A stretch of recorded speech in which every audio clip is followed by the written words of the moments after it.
ne gbe ke do me trɔ la afia ne segele nye ma etsa gbe fɔlɔ ma do ago metɔe agbedɔ gawo ma agbedɔ ago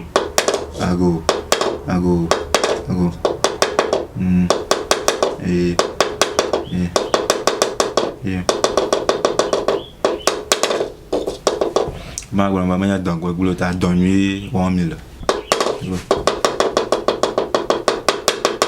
be xɔ de me xoxoxo yo miaƒe ŋukpɔla egba medo zɔzɔ ne mi va Kabacha TV dzi le miaƒe TV stationa ŋkɔ nye Kabacha TV a ne yi ɖe YouTube kwa na subscribe miaƒe channel ne mi ne type Kabacha TV a na dzɔ se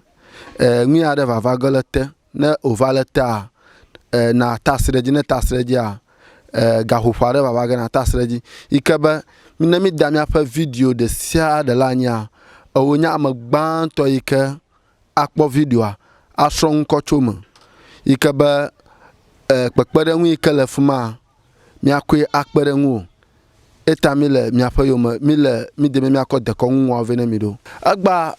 mi nɔ tsatsam le miaƒe aŋlɔ ŋuto me yi ke nye agbozume klikɔ mi nɔ tsatsam le eŋua to me le tɔgbuitɔgbuiwo dzi yi ke be dekɔnu ŋua yi ke mia tɔgbuiwo gblẽ le anyi ne mia megabu o matso ɖokuinye vie ne megbɔ ɖe makɔ tɔgbuia ve ne mi.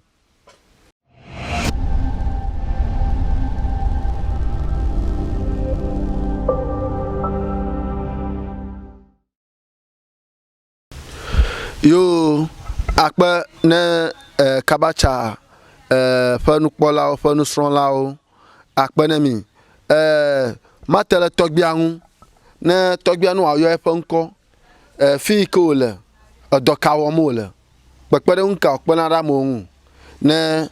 mia ase nya ɖe tso wo gbɔ tɔgbi mena zɔzɔ va Kabacha TV dzi. Yo beɖe kuku woyɔnam be ŋkɔnye nye Aklasu Gbetzivi. Tɔgbi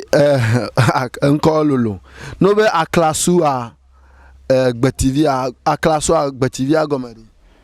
Gbetsivia nye mia tɔgbi ƒe ŋkɔ yi ke mi saina nye ŋutɔ ŋkɔ nye Aklasu. Aklasua eɖi ŋkɔ aɖe yi ke nye gbɔgbɔ aɖe ƒe ŋkɔ ma ɖi ŋke wònye. Aklasua magblɔ le bena dzogbesie menye ta dzogbeawo ƒe ŋkɔ wotsɔ na nye Aklasu. Tɔgbi no be dzogbesia ame ɖe lia menya ŋu yi ke woyɔna be dzogbesi o ata kɔ dzogbesi ŋu ne mia. Matia ko ŋu na mi dzogbesia le be mia tɔgbiwo ƒe kɔnu wɔ ene la nenye be ame aɖe dze afɔku wode tsoe wòku alo wòkpo eʋufɔku alo amayevidzi ƒe ku alo da ɖo ame wòku eva zuna etrɔ va le na asia me eye dzogbe ya ke gblɔm mele ta nenem ƒe me ma nye ame yi ke Aklasu ya me tsɔ ame yi ke me dzɔ eʋukula wònye ye ve dze anyi kple ʋu ye ʋu le dzo ɖe ŋu wòfia nenem ƒe me ma ye me dzɔ ke wònɔ metsitsi wònɔ fu ɖe na mu nye medzena kɔ nyi o ne me yi sukulu hã ɖo fiama susu nye menɔna eŋusɔsrɔ̃ ŋuti o ke dɔme ve na ɖikaɖika nye medze ŋka tsutsu gbɔ wòtso na o ke mi va tsatsam le teƒeteƒewo ko mi va se be eŋuia le fu ɖe na mi nye yi ko magblɔ be mi va ɖɔ lɔ ŋu yo va wɔ ekɔŋuwo na vɔ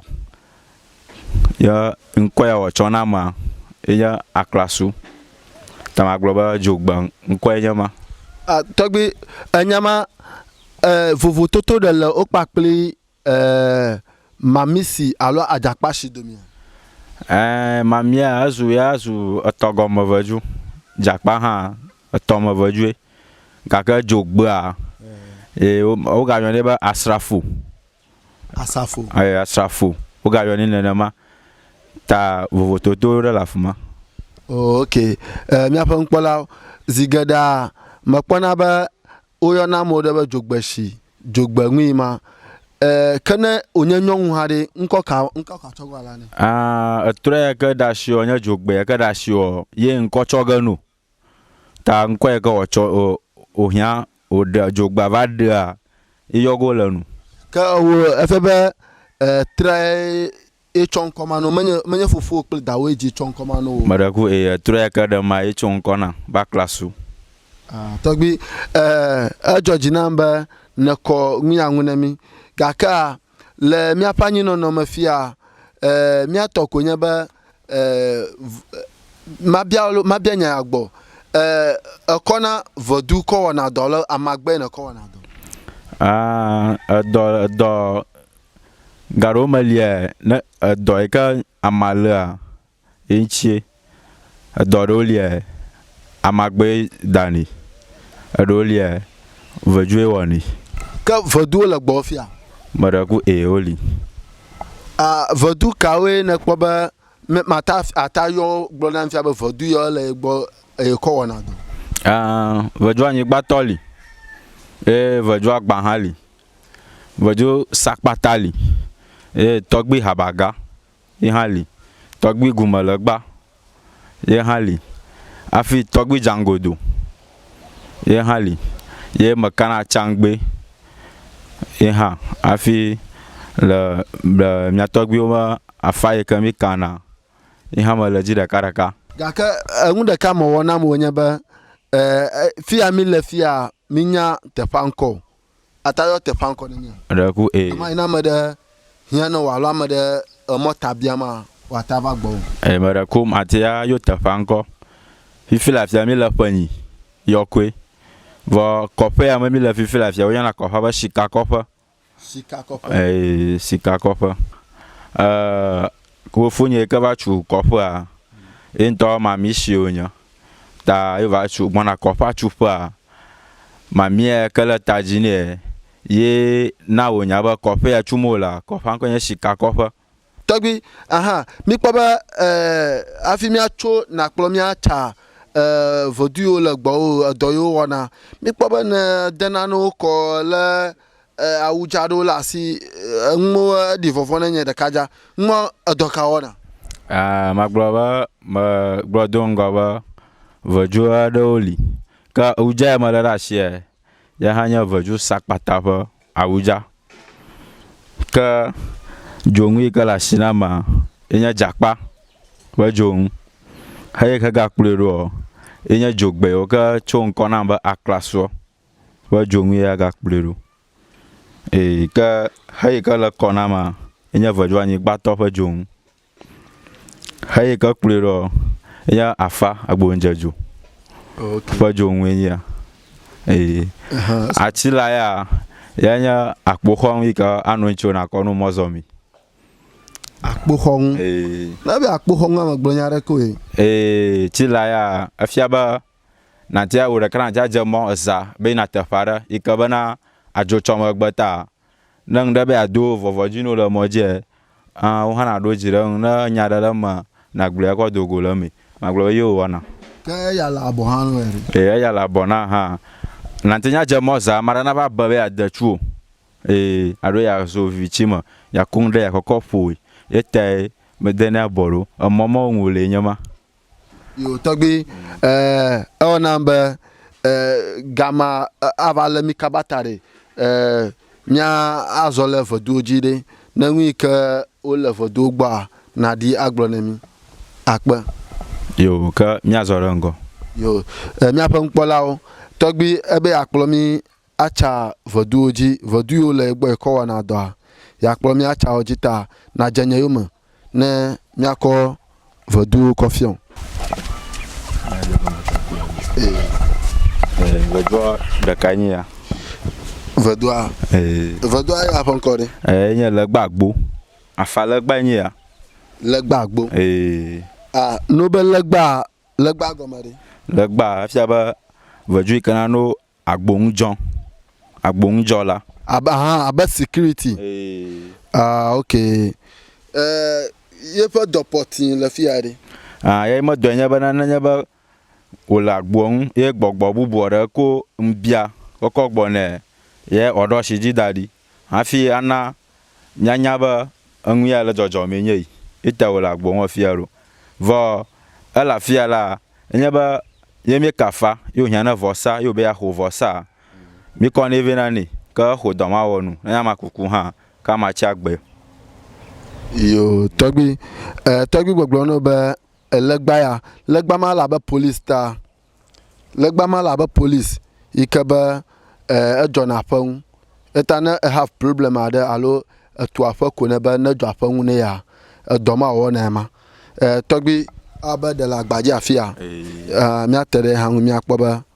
enya ka gblɔ go ala ne mi hã aklaiklai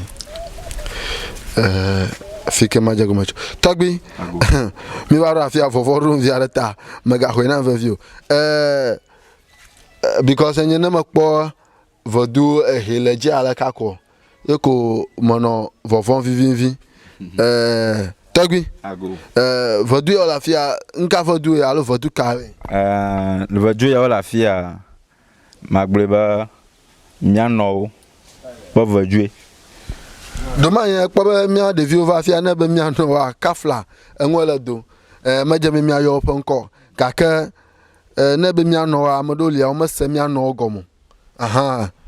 mianɔwo elabe miako dzogbetɔwo mi gblɔnɛ be adzetɔwo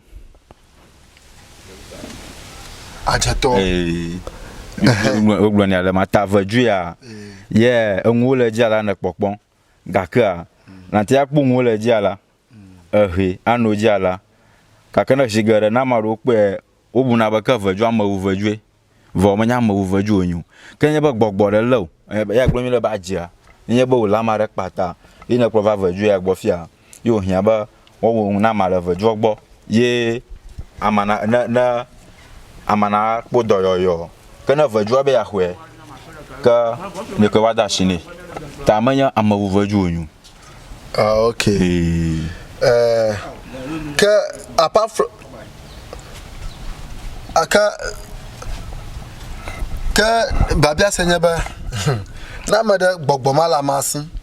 abe adze la masi atato ataxɔ adze la masi a domanyi miatso ko be evi la vi amadzivi wo kpli evia kpli srɔ̃ le aƒe me ko be ɖevi adze le ŋu ɖevi adze le ŋu gblẽ le aƒe me ne wova gbɔ ɖe ata da dza na ma alo xɔ adze la ma le mɔ ma dzi le mɔ ma dzi tɔgbie nenye be adze la ma adze la me wo be no xɔe le ŋgbe le adze ma sie yi me dɔ wɔna ke nenye be wo da adze na ma ame ke mi zɔni tso mi wɔni tso amagbe ɖewo ƒe mɔ dzi okay ɖeka hã le afia ehã demenya be hã dɔmanɔ wɔna alo because ya hiawo sugbɔ le dzi ehiawo sugbɔ le dzi zã mekpɔ be hiawo sugbɔ le dzi ɖeka hã gale megbea mekpɔ be ehã ŋu le egbɔ ke amea ŋkɔ eƒe ŋkɔ kple dɔka wɔna amea ŋkɔ nye anatoto fieto adze le ŋu mele na kpasemevi o ye woyɔna ame ye hã dɔ yi ke ame yi le afi wɔna dɔ ma ke hã wɔna nye ma okay ke hemawo le dzi nke ne kɔ hemawo kɔ wɔna nene ƒe hemawo nate nya no kuxe ɖe sia ɖe me abe vedua ante nya gblɔ fia bena adze la me adze la me yo kplɔ kɔkɔ vɛ nɛ ante gblɔ be na yi ehe na ya mi dze koklo ke ya xɔ ya xɔe na ko he le na yi ehe mo ko tsu yi dzi yi ke be ya be wa ƒanu ke domahi ame ɖe hiã ne kpekpe ɖe ŋu yi ke be maybe menya dze mɔ dzi ya ma hiã kpekpe ɖe ŋu tso yi ke be eƒe dɔwɔƒe me nyonyom o eƒe eŋudzraƒe me nyonyom o ame ma no va kple ataba kata ŋu na nenye be dɔwɔƒe me nyonyo no alo ma ne dɔwɔƒe me nyonyo no nena ne wɔ me ta kpɔ ne ko ne va ko katam ne vedua ewɔ ge no enyamawo dzi ne hea ɖo ge be nya le me nyonyo na yiwo ta yi ko hea ne agba na wɔ dɔ na yi elabe ya tɔe nye be ehe na ko he na yi ya kɔkɔ awo dɔ yi ke ne da si na ya kɔkɔ we nu babia senya de ka ha gale magba afia le fa gbade ma amama hade Iha me yo kata la fia ko magloba domo wana nyama ta iha nene makwe iha le okay ke tepa bubu ade do li na ga kpolo nya ya o tafali nya agari fa okay mi apa nkpola mi apa nya sala maglo no ba na je kabata tv fa yo ma bu akpodagbe mi ke ado vivitilo wa alo mi ka bula wa ekpoga egba ne si na karaji ne si ya na karaji because tepo yo mo ba dogola egba le kliko goji le togbi aklasu gba ngole aklasu gba magachijo mo kata de ka fion yikaba mi apa de ko nwa ma bubu ga kpo togbi nke ya ada kuku nya togbi de kai ya hanya vaju ka subo mi la de kai togbi ya apa nkore ankonya togbi chiava kunya ba chiava gava no ba chiava minya ba duma ya ma do chijoji bi ala chiava adoka wona alo efa nwu ofare togbi ya adana dogada nanya ba odujo amada alo gbogbo da fuda na amada ye okwecha huno oji manya dada no adoro lie nanya ba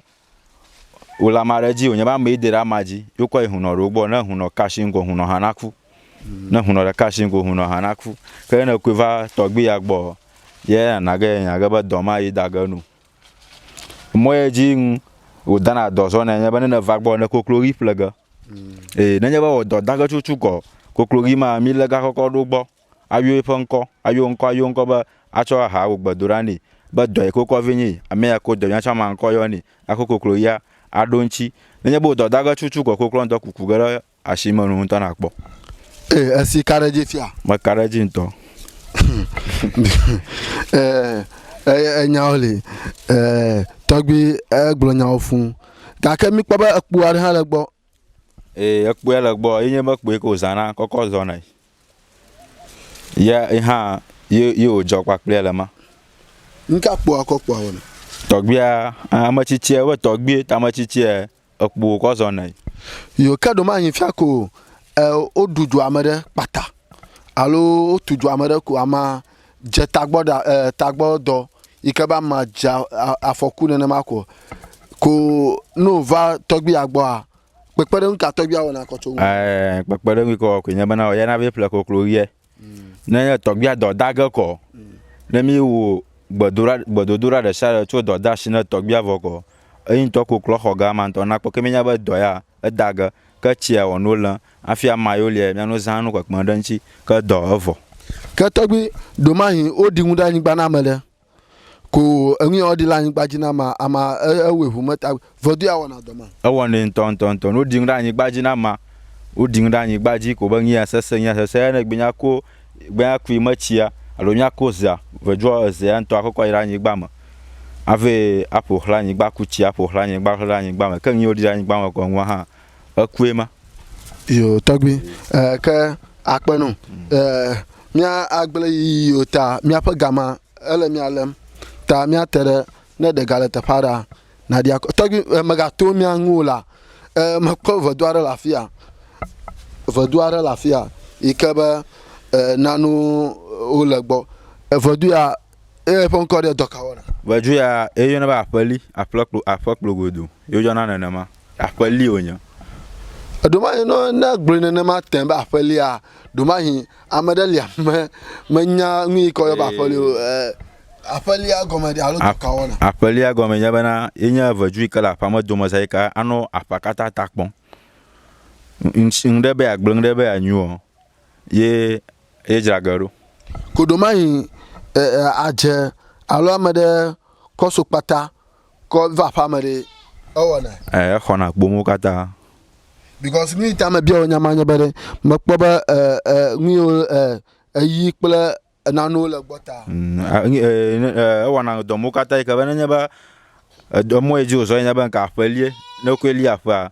fia banka ne do de won ma la bana kpota ne do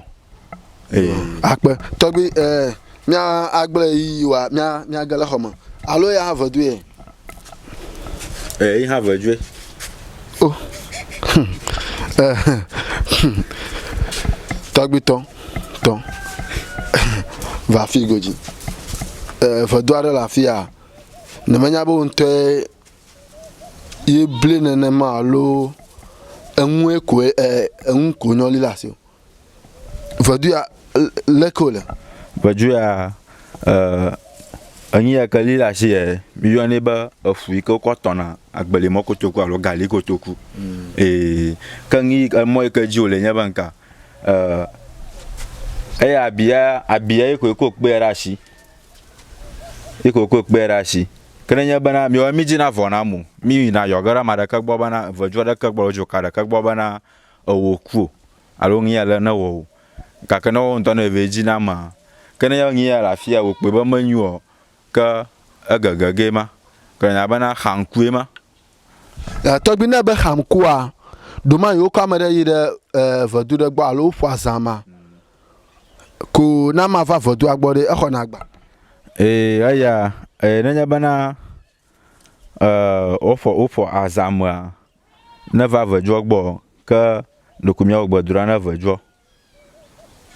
acho angi ko khona mya ko ne ko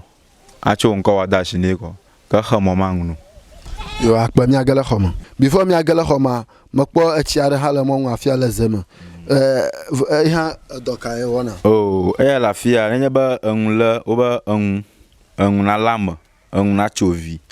imomo ojiola okay togbi fiafi na donyara enwulela ali havovovo babia senye enwu ka malaga kafi wavana after bana adoma he nchwara kpla asowoli ye ngbawo na gbanwa gawo na la vioro aro na la wonto ese ha woni ka ke mo ngbubu oli mi gawo na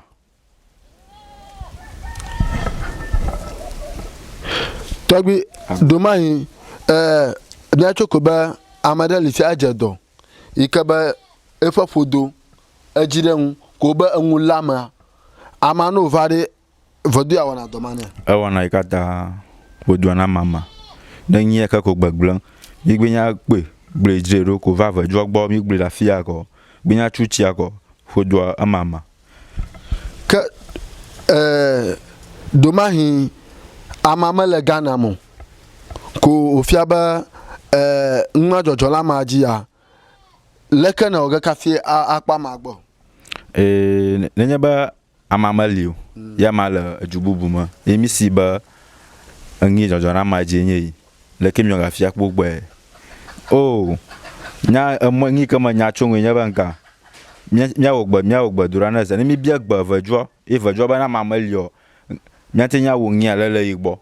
ko nenya ba fi aka mala into ya so gbogboma vivima ave wo dola manchi ko mi wo ga vonanya ba ohia ba amana vako kaje ba amana va gbo fi miawe ena mo le ma o togbi miawe so tan mi agala homa agolo na camera ma magavon lo ajina no fo via la gara ma ko da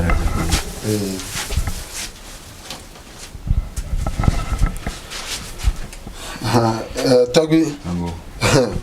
mia jagomacho ko na mafia kwa makpo vodu ara la fia na lele peni vodu kai vodu ya milione ba ajima oyone hala ma ajima no ba ajima mi kpo ba ajima afagamo ko lelo togbi ajima mi kpo ba afagamo ko le leke ojo ka fi ajima le gbo haya la afagama atovovo na mea haya la afagama magloba even chifu enye ya mara ancha cho ngolo tafara ba yinkonya garuba mara hala fi ba yinkonya garuba magloba lo mole nyama ayo togbi ka onto ka babia senye ba Vaduma edokawona. O vajuma nenya ba anya jore o. Anya jore ji onye kotnya. Onye kotnya. Na kokove ni awoganu. Alo na dojin ma dokbo mu. Adomo nyonyo no. Ikata awoni. Na jado. Na vagbo. Ipo ngli awono. Ikaba nenya ba ohia ba ye do ma woga ko. Ngli awono ikaba na. Kadoma nya jola mereji. Ika onye kotnya alo anyigbanya. Vaduma de awana doma. Anyigbanya de ma akpo mi do ma de mi woni pe nya tefa toto. Nenya ba anyigba ma nya towe na ko va vaju ogbo. Be akokpa sese ya hwela ma hie. Ke ne kweda shi na vaju lo vedro na kojo. Akpo ba nya towe fi ubo yo hwela shiwe. Nenya ba onya towe afia ma bubu be hwela shi o. Ne kweda shi ne ko awoganu. Vona ma nya towe o. Ina ku vene ya nyata fa jimo la ta kana gbona glo ga va jo ma do mo vo enya na ba ko tagbi doma yin fi akwa mara le yovo de ya ola e plan gba le Ghana mo tu khole Ghana mo ga ka o di ba khwa gba le si kama ma ha de na ku ve mia we ni enya bo la yovo de o po ba yin gba yin tu efli ta Ghana mo ha fi o je bo yo khwele sie na ku ve na va jo ko va dashi na vajwa kata mrejine ko vajwa awogan yoga hwe manyingba ke do ama nko yoga kafi adi asinia ke do manya malia majesi ama ba asimasi ya e kwanyingba lesio nenya ba do hia ba waje shama nko bona majesi ama nko fi kanyingba la ala ba onya fi anyingba la ogbona vajwa ba fi anyingba le va me va kwanyingba e majesi nko ka nang da li owon le vajwa boko miwe ne ka vajwa nto na be pour la nyigba na mai yo togbi mega zorongo vadua ya hare amaya ayo vadua yo la afia ko won doka onyo poto vajua ya la afia we ba togbi gumelegba no be togbi gumelegba mi ona mi bia question lo because we can hear ko do hia ike bana mare hia na pepere nwa le ka wata zoology o ni mi akpere nwa mmata because obe mi apa doko nwa bu ga ke mi o tepe kpo mo vale fia me kpo be doko nwa le tepe doka wona vajuya awona dogere ike ba maranta no ya glo bana ikpe so do mo magala nyiro ta ikpe isro yoji aleke yo le cha yoji be yo ga no na ma kene ba kweda shi na vajua awoganu ha wana dozo na kotinya klo momo kataji ame okata lafia ame lafia ame lafia yen ba gidigo togbi gidigo enye ya ke ha wana dozo na nyon nya po momoji togbi magbona do ma ifia ko amadeli ko esrojo le gbo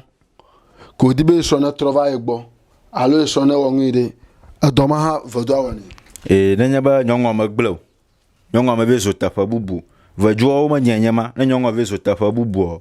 na ta do vajua na vajua be pe ba awo na ye khanya pa nyongo ma ve no ye nyongo ma ava zuku no ka na vango pa de ming tabiaga asiba mama de gala de dile le un comme fie no ba liko na dashi na vajua ko amoji ozo ka ma na gbo awoganu togi do ma ifia ko kene nyongo ada fia ko nyong bubu eso hon leside aba nyong via me domai son yo ko mi acho kwa hia vi bubu adeva nyong bubu ade bia ho la sinya ale ka ko wani na nyong wo ko awani na nchu hana na ma na mole ma yo tobi megava ha de halafma makpo ya ame la fi atakweji alo kaflalo ame ya ya onye ba gamavi ebe mo gangu ne aku gaku onye ba gamavi ta ya ala la gbagba na nya ba ola o daga na la povito shima yo hia bana oda shinchu na gbo kana kwa da shina vajua alo po ida koti ozuba nya wo jo kaka ojibe yo te o rema na ba dia shina vajua ko Togi Akpa Ghana de he. Me problem so face him a lot. Domain Olama domain ode gasinama ko alo ama mo wona na ko ode gasine ko bi ajola ma oside ne ova foto agba woni vajua mo gaji wona ba nya ba wala won to shio ye ode gaw ina ba gama na dogo ne ajo ke ya won to shio le ma vona nya ba na ulo no le gama vo ho o hia ba wada le gama na vagbo awani domain miachoko ba ama oko court ho oko court oko ire pon dropa ko fiaba amama jago ko fiaba godo amama okploga ire sel o chagodo ba makpata no re no va de vodu yare awani ka ba iye ma do ita o yone ba gama viro iye ma do wana yo togbi number ma dibe ma mitaviare de na mava because enya ololo mi apa nkpola mi apa nyasala o mi le togbi aklasugbo le sikakopa fanyi sikakopa mi kema pepere mi kema hia chogbo okonye ba na subscribe mi apa china apa konye kabacha tv na ida youtube kwa na subscribe na mi na ida Facebook na like mi apa page na ida TikTok na like mi apa page tog jom vie mami ta viare mava ne me vade enwo le kpetama ma di dogonemi akpe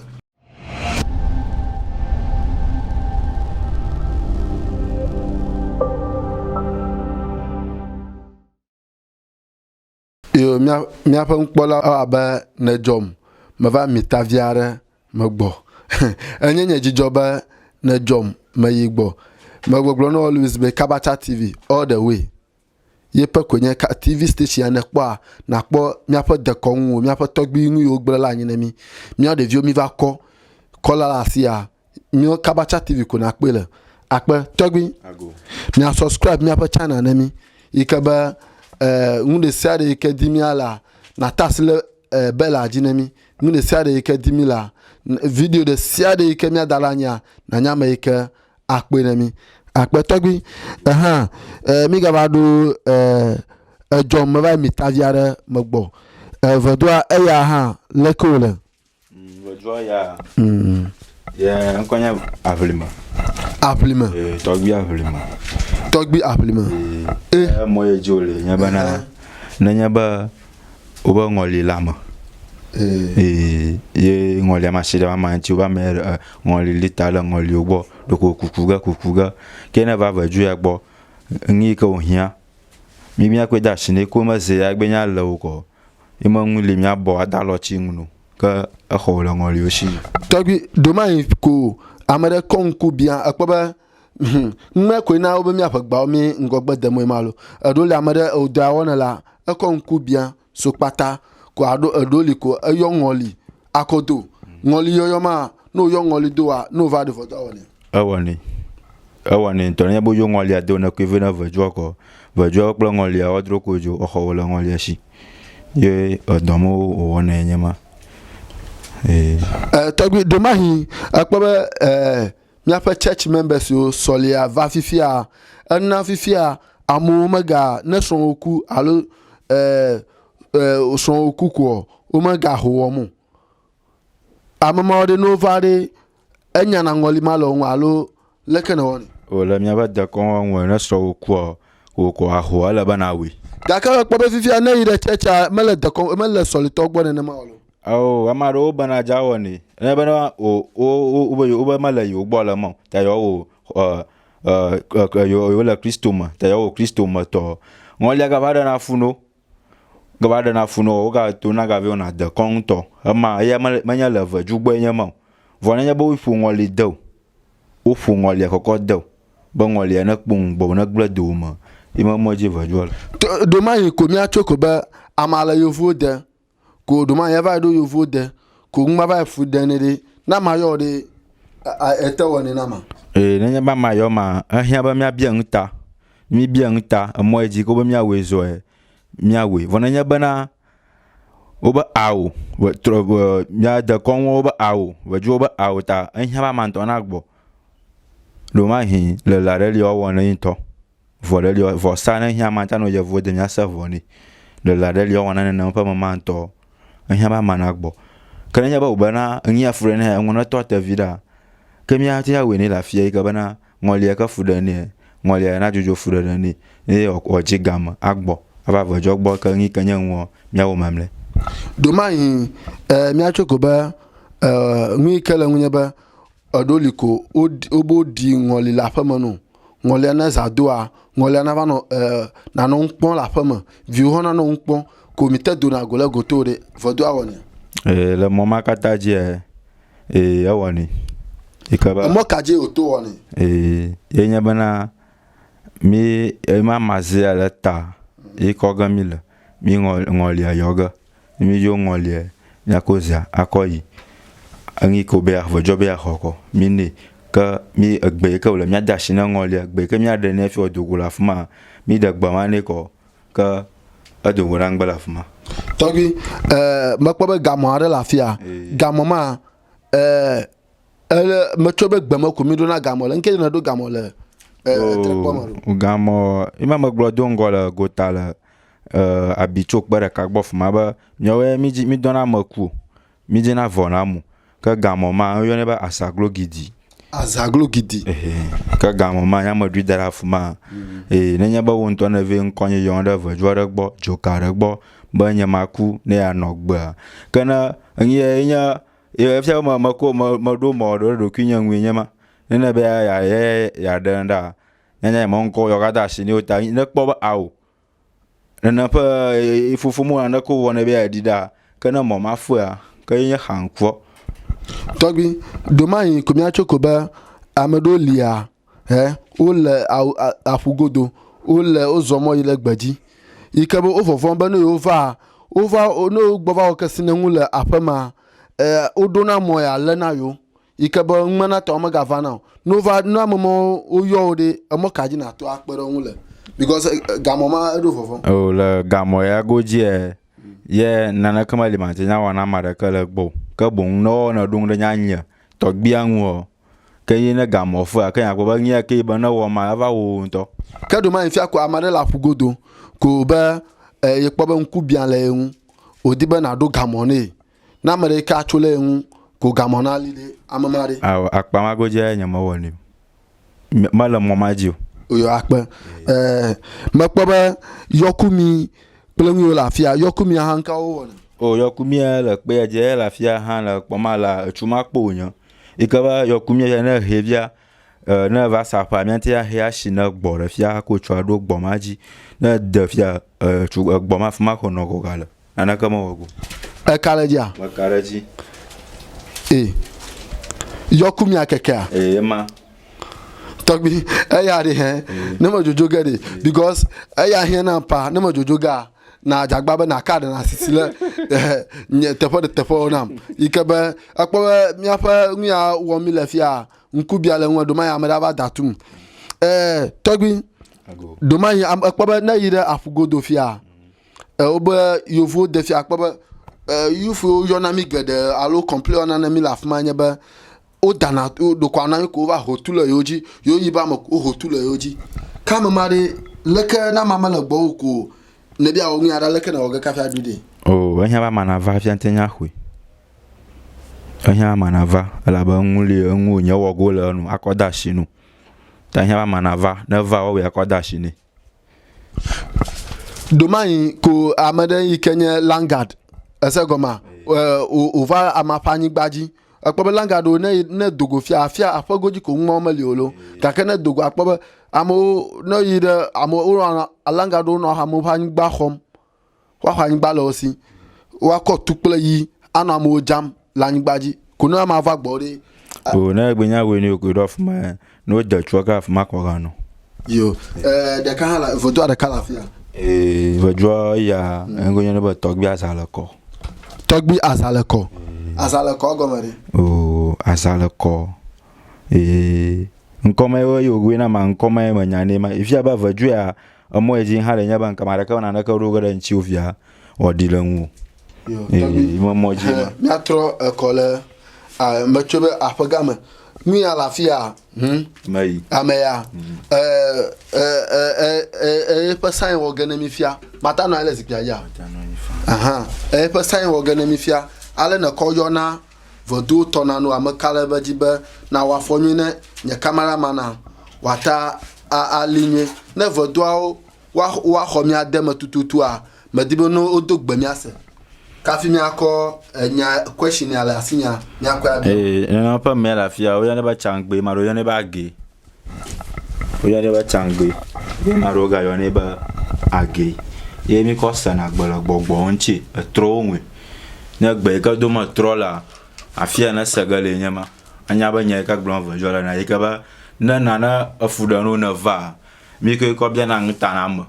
mi ko bia na ngtana ba nke fudana me ya ka fie va jo fofo gala na saba nyi ala jojo me yin ka do ma ko amala fugodore e na mala fugodo hiam nya manko mi nya manko ame ya idoga mi le da magbo bona vi kpo ba nke jojo reje kaka wo yi gbo ko nyi we kpo ko la baba gble me togbi ka fi na je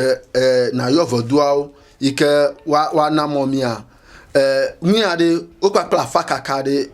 alo khoyoyo de kaya au mala de kaw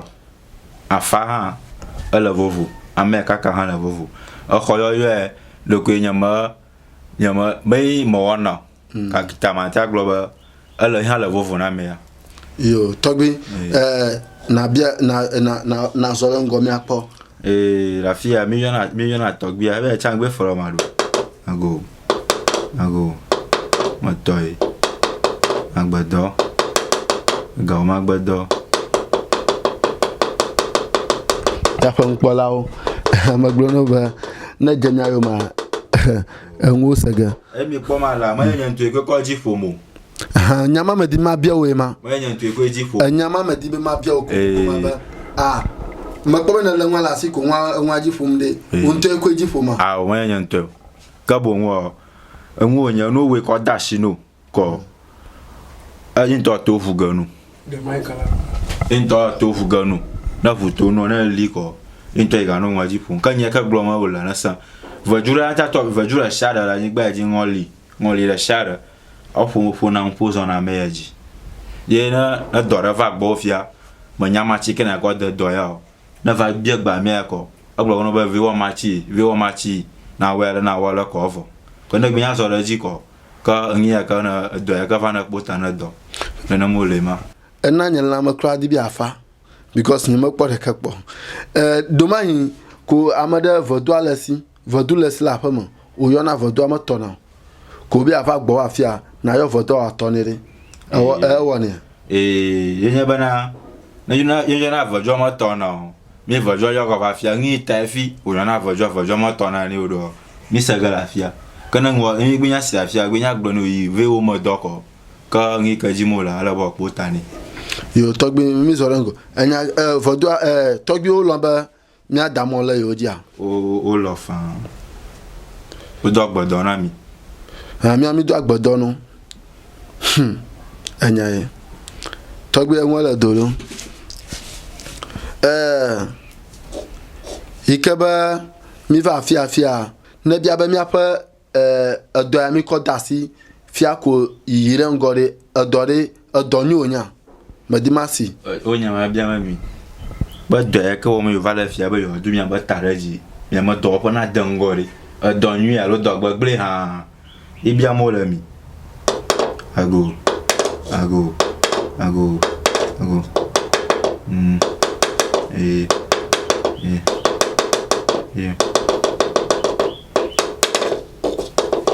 magwa mama nya dangwe gulo ta donyu 1000 kama dibena kpele mian na miapa amonos ofonko le dukoma akho mi dema be ho dema ho yo akpa togbi ayo kho mi dema de miabia vodu dokawo wona bele doma ya mereva kpekpere nka wata wo kokpeda ma o waju ya ma gbedo ngo be nya sapata e ma wuja ma korashi waju ya nchu kple nyɔnu wonya o magloba ma delie ajivi wonya nchu kple nyɔnu vo vi le woshi ye nya mai ka na o hia na do e ka na do na do me ya ko ti nya le ji o anyi gbanya ele ji o waju ya da fa do dana da fa do dafa na ma jera fa ba me ya egble ejera wa e mo do e o dana vo trocho vie adana shi fa okay ke aya hare ame ya sro nya mai ke via nya mai domani amade asicham me etapona do yo va go fodo agbori ekpena le nti e wona do so na mogare ji ado le khahama na mara skudan magbale nyamu yo le ko va jogbo ko only le kan la fumare ame la fia o yan le ba togbi jangodo do ka ona o iha trocho vi ka onya ye na nyi gba wo bubu ta fara e mata kponi na dera nyi gbaji nshangwi ka ko fuda no kot nyawo ne gbinya ko va dashi na va jogo ya mo dogo adana don ha do e ka ko vaku tagbi no ba trocho via agomare trocho vi nya ba ne ba voda pon kan trocho vi on konya jangodo onya ganya trocho vi ta flati abale kemnya togbi la kliko togbi ajima trocho vi onya e ba kpena ra manchi para manya vaju ka ko nya ko na ve do na ve ngbagle na iko o vewe akpona mama do ma fi wana e ma do yo akpa ke kaflalo mi gbo do ha la fi ya la ka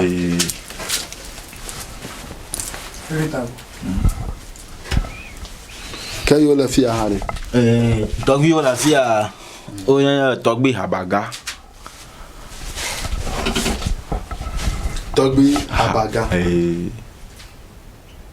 habaga gomani o vejo nya togbi habaga magloba iha la ba na togbi kliko fa nchi fuke nya okay ka do ka wona ha awona kojoma do wona ni gba do mu adana do